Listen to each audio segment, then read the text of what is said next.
Es un gusto darle la bienvenida a nuestro director editorial, Raúl Frías Lucio, para incorporarse a esta transmisión. Raúl, muy buenas tardes, ¿cómo estás hoy? Hola Magda, gusto saludarte bien, afortunadamente todo bien, escuchando y observando, estos temas tan importantes que es el tema de la falta de transparencia, especialmente en este gobierno que continuamente dice que aquí todo es transparente. Pero sin embargo, te topas con pared cuando solicitas alguna información, como has venido dando cuenta a lo largo de este espacio, Magda. El mejor pretexto siempre son los asuntos de seguridad nacional. Permíteme sumar a esta conversación a Juan María Naveja, analista de Casa, para que podamos juntos platicar y desglosar estos temas que nos interesan a todos. Juan María, ¿cómo estás? Muy buenas tardes. Hola Magda, hola Raúl, ¿qué tal? Muy buenas tardes, gusto saludarlos con uno de esos temas espinosos. Oye, Juan María. Sumamente espinosos. Fíjense que... Sí, te escucho, Raúl. No, es que hay muchas cosas que parecen, todos los días pareciera que son temas espinosos, pero la verdad es que me cuesta mucho trabajo y créanme ustedes que son periodistas agudos que están observando la realidad, entender este México polarizado, entender cómo hay muchas personas que siguen de alguna forma pensando que vamos bien, que las cosas están caminando bien cuando tenemos una economía con graves problemas, cuando tenemos un tema de salud gravísimo, cuando tenemos un alto nivel de impunidad, pero sin embargo sigo viendo en esto que es el tema de la polarización y en esto también entra el tema de la transparencia, como hemos estado mostrando, a pesar de que este gobierno dice que todo es transparente, que ya no se manejan, que ya no son como los de antes, la verdad es que son igualitos que los de antes, en el tema de transparencia, en el tema de acciones contra la violencia, en fin. Pero a ver, no quisiera yo acaparar nada más con esta visión, seguramente ustedes deben tener la propia. Juan María, ¿qué nos dices?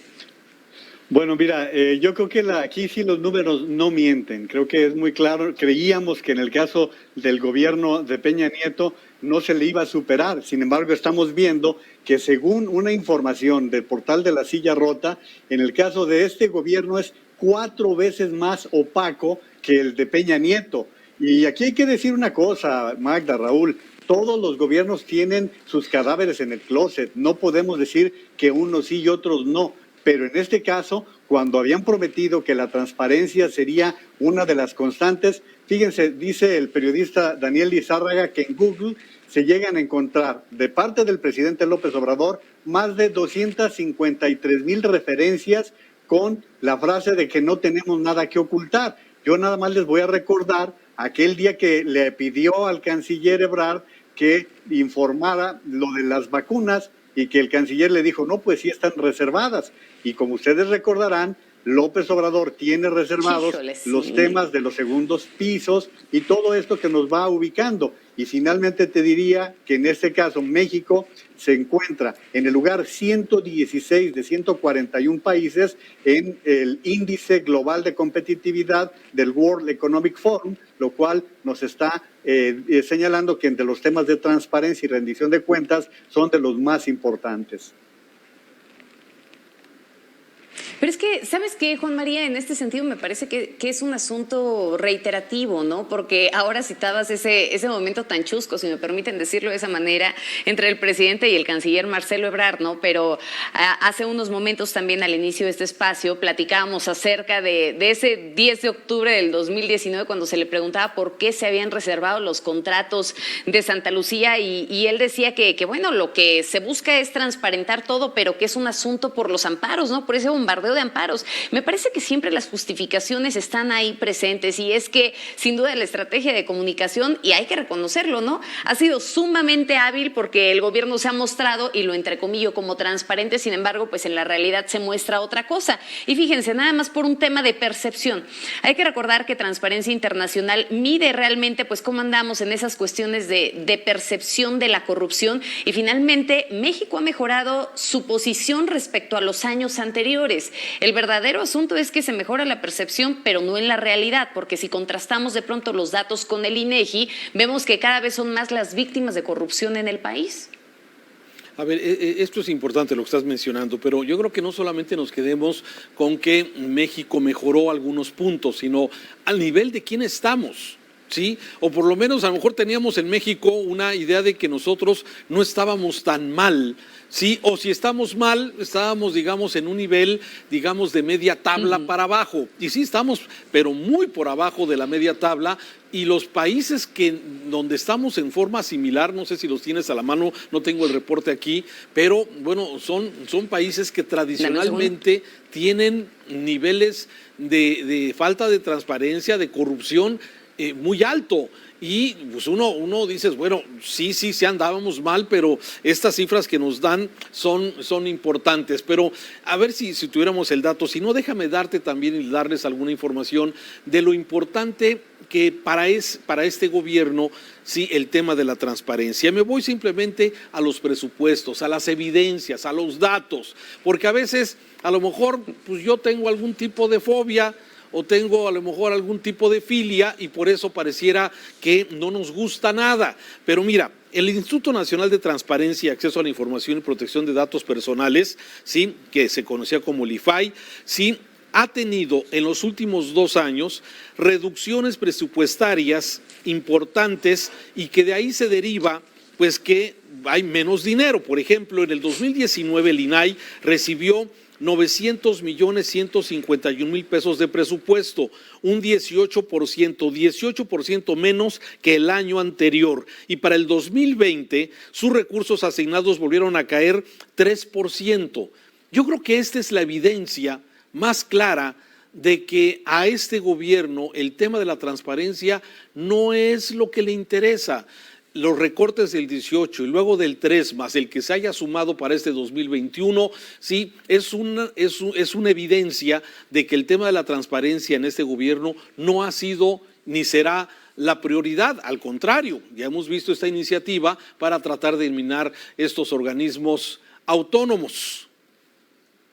Sí, y mira, Magda, en esto para abundar lo que dice. Estamos al nivel. Perdóname, Juan María, nada más para poderle abonar al dato que nos preguntaba Raúl. Estamos al nivel de Bolivia, Kenia, Kirguistán y Pakistán. No, pues puras potencias.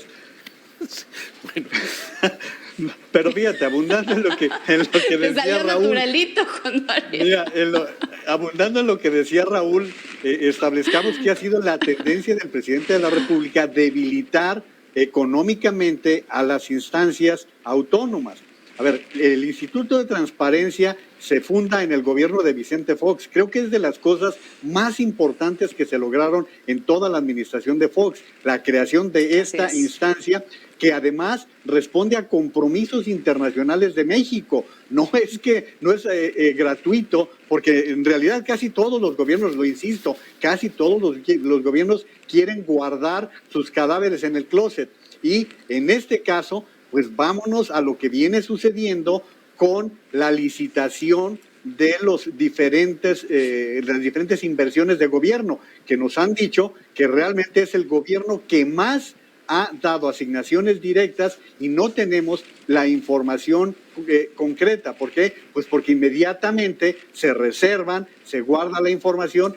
Lo que se estaba informando esta semana, que el fondo de la Defensa Nacional ya está en los 1,000 millones de pesos y la Secretaría de la Defensa normalmente está entre las instancias más opacas del sistema de gobierno. Y hoy encargadas de 1,000 cosas. Sí, tiene un gran nivel de opacidad. Así es. Ya, bueno, ahorita sí, es multitask. Así es. Sí, a ver, de todo se encargan. Pero a ver, abonando a lo que está comentando Juan María, Magda, el tema de las asignaciones. Me parece que ese es un tema relevante donde también habla de hasta dónde un gobierno quiere ser transparente y estar previendo el tema de la corrupción. Cuando este gobierno está privilegiando en un 70%, en un 69%, según datos que aportaba Mexicanos contra la Corrupción, ¿sí?, del 100%, es decir, de cada 100 licitaciones o compras que hace el gobierno, sí, 70 son por asignación directa. ¿No iba a ser al revés? no era precisamente lo que hicieron los neoliberales, no era exactamente esas cuestiones que de alguna forma molestaban tanto a la sociedad cuando no se buscaba la mejor licitación o al mejor ofertante, sino si se escogía al del cuate, al del amigo, el del compadre, de alguna forma, y eso pues, le hizo mucho daño precisamente al país. Pero eso no ha cambiado. Lamentablemente la asignación, con 1000 argumentos de que es necesario porque la urgencia, la prisa, pues sí, si no hay planeación, pues hay muchas cosas que se hacen por prisa, se tiene que comprar por adjudicación directa y no permite ese juego de la licitación que permitiría comprar los productos o servicios al mejor precio, ¿sí? El que presente las mejores oportunidades para tener una buena compra y se va comprando por prisa o por designación y esto no abona a la transparencia de estos procesos y me parece que lamentablemente por mucho que se diga de la presidencial no somos iguales, me parece que pues no, y en muchos casos quizás hasta peores. Y en eso yo también agregaría, Magda, bueno, además aquí me parece que también se suma… Sí. Sí, no, sí. Sí, dinos, Juan María.